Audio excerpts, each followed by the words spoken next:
Nouvelle étape de ces maillots des entrepreneurs. Bienvenue chez LCL.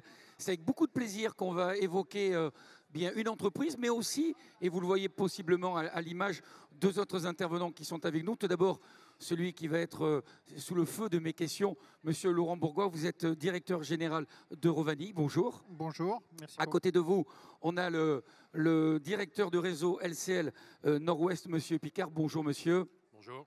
Et de l'autre côté, à ma gauche, Monsieur Elias, vous êtes délégué général du MENEF pour la Côte Opale. Est-ce que c'est bon pour l'instant? Parfait, très bien. On est parfait. Bonjour à tous. Bonjour messieurs, merci d'être avec nous. On va prendre quelques instants pour appréhender d'abord forcément ce maillot jaune des entrepreneurs, voir l'association, la corrélation, la raison de notre présence tous les trois ici.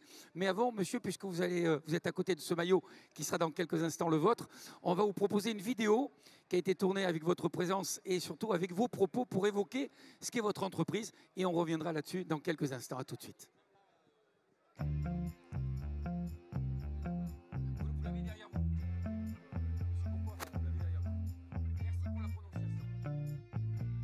Je suis Laurent Bourgois, président et fondateur de la société Eurovanille, située dans le Pas-de-Calais, à Gouy-Saint-André.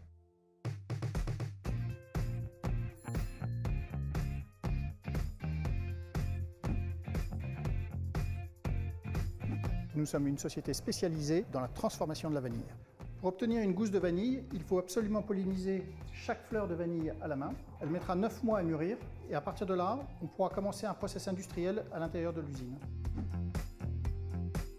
Nous sommes un des rares acteurs dans le monde à ne vendre que de la vanille. On se doit d'aller de la fourche à la fourchette, c'est-à-dire que nous allons de la plante jusqu'au consommateur. Nous livrons à peu près 7000 clients dans 70 pays avec des produits très spécifiques pour chacun de leurs besoins. Nous vendons des produits sous forme de gousses, de poudre, de liquide, de pâtes, toute une gamme de produits qui est destinée aux professionnels. Nous sommes dans une serre de recherche expérimentale dans laquelle nous cultivons 4 variétés de vanille. Nous sommes accompagnés par des instituts de recherche agronomique. C'est une plante complètement inconnue puisque les dernières recherches dataient du 19e siècle et qu'elles ont été reprises par un groupe de chercheurs et 2 sociétés françaises, dont Eurovanille. Il s'agit simplement de comprendre le génome de la vanille pour pouvoir fournir des plantes plus résistantes aux maladies, moins consommatrices de pesticides grâce à des défenses naturelles. Les valeurs que nous partageons avec le maillot jaune sont l'esprit d'équipe, la persévérance, la ténacité et le développement.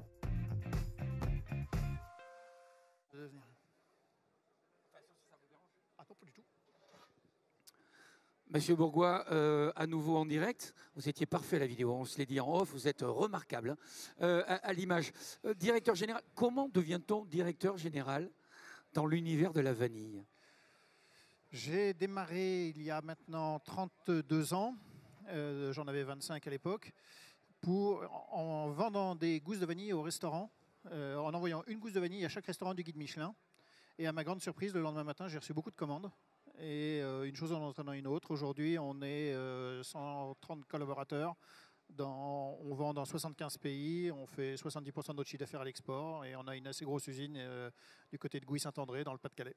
Est-ce que vous êtes d'accord avec moi pour dire que dans l'inconscient collectif, on peut penser que c'est une niche, l'univers de la vanille? C'est une toute petite niche. Nous sommes une dizaine d'acteurs dans le monde et nous sommes le tout petit poussé, même si nous faisons 5 à 7% du marché mondial. Est-ce qu'il y a un label représenté par Eurovanille? Est-ce que finalement il y a une spécificité française ou de votre entreprise qui peut faire la différence? Et si oui, qu'est-ce que vous diriez de cela?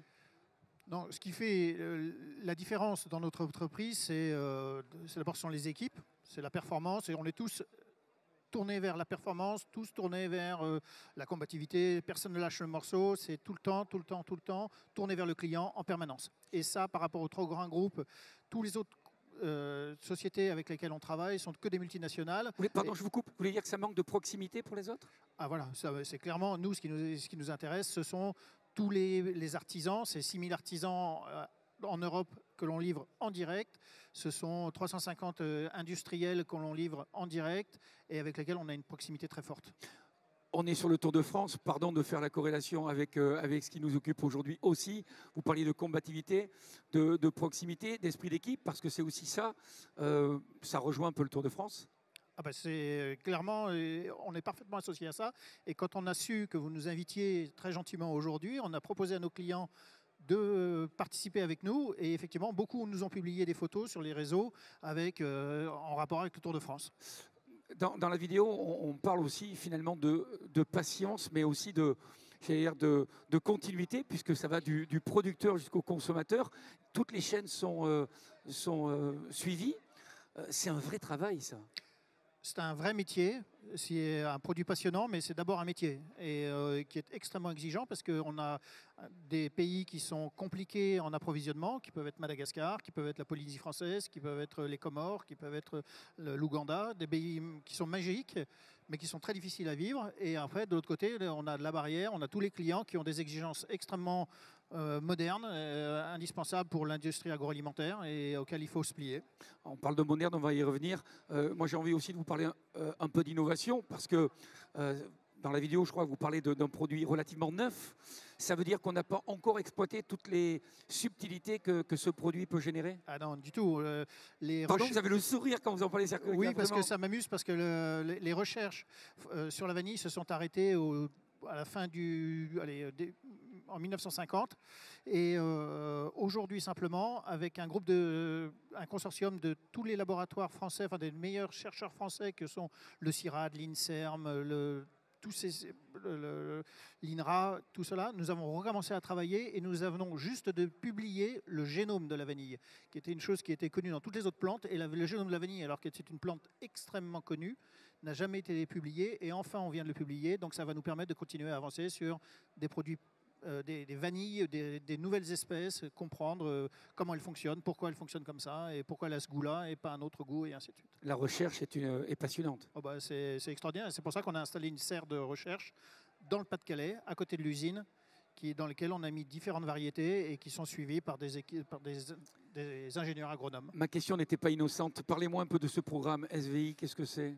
Alors, SVI, c'est une... alors, pardonnez-moi à l'anglaise. Alors, SVI, c'est oui, parce que c'est une association de tous les industriels mondiaux qui sont principalement tournés vers le sustainable, donc le développement durable.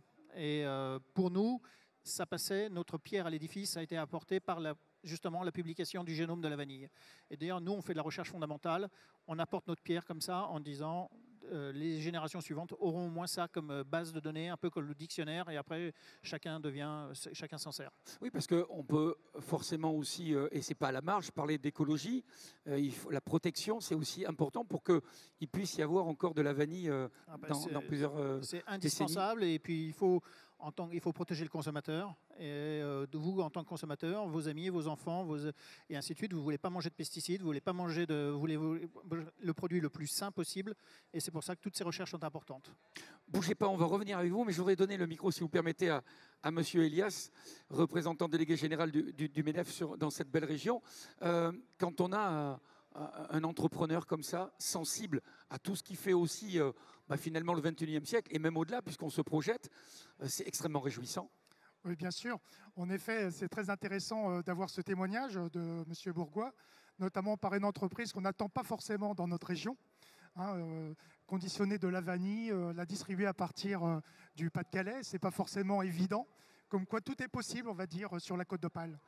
Est-ce que aussi, c'est pas très important de voir qu'un entrepreneur est sensible dans toutes les strates? On parle de la découverte, parce que c'est essentiel, de la pérenniser l'entreprise, mais aussi par le prisme de ce produit-là, être sensible à l'écologie, et puis aussi... on parle de travail, mais vous l'évoquiez, que c'est un vrai métier.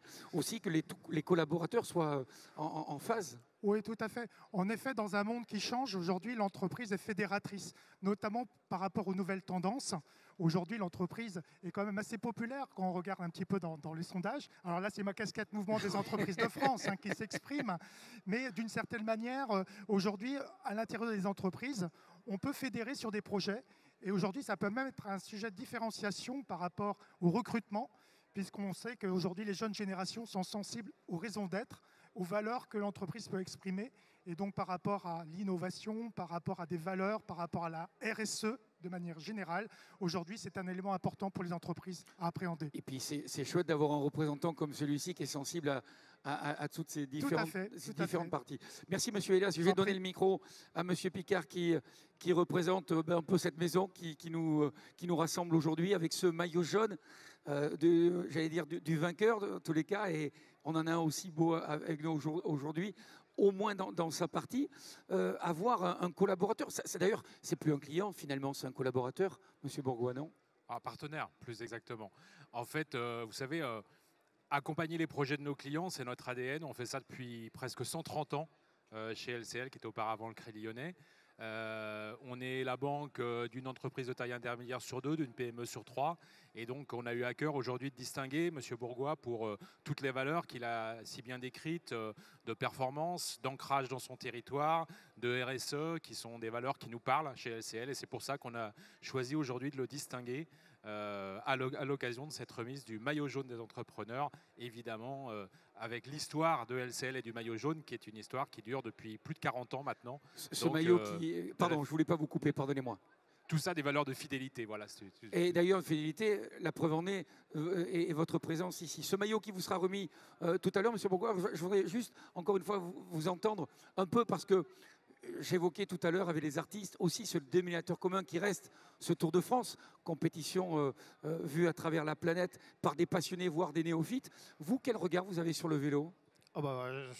C'est un sport mythique, avec ses bons et ses moins bons côtés, mais par contre, à pratiquer, c'est extraordinaire. Moi, j'ai découvert, j'ai toujours fait du vélo, parfois quelques très belles courses dans le nord de l'Europe, donc c'était très amusant. Et je viens de découvrir enfin le VTT, et enfin, il était temps, mais je me suis rendu compte que c'était encore... En tout cas, c'est une nouvelle étape et c'est très amusant. Ça m'amuse énormément. Je vais vous poser une question pour finir, qui est celle que je pose à tous les intervenants. Où va-t-il trôner ce beau maillot jaune? Dans l'entrée de la société, bien entendu. Dans l'entrée de la société? Évidemment, on le partage avec toutes les équipes. Eh bien, parfait. En tous les cas, il vous sera remis. Merci, Monsieur Picard, Monsieur Elias. Merci infiniment de votre présence. Puis on vous laissera profiter de ce moment important, de cette remise de ce maillot jaune. Monsieur Bourgois, merci infiniment aussi de votre présence. Je rappelle que tous les jours, c'est le maillot des entrepreneurs. Aujourd'hui, c'est avec beaucoup de plaisir qu'on a évoqué avec son directeur général, Eurovani. Passez une belle étape tous les trois. N'hésitez pas d'ailleurs, au-delà bien sûr de cet entretien, de venir faire un tour du côté d'LCL. Vous serez formidablement bien reçus. De belles casquettes d'ailleurs, je ne sais pas si vous avez vu, mais il y a de jolies casquettes jaunes aussi remises par toute l'équipe qui vous attend ici chez LCL. Merci messieurs. Un peu de musique et on va continuer à dérouler le programme de cette avant-course pour cette belle étape qui démarre dans quelques minutes maintenant ici à Dunkerque. À tout de suite.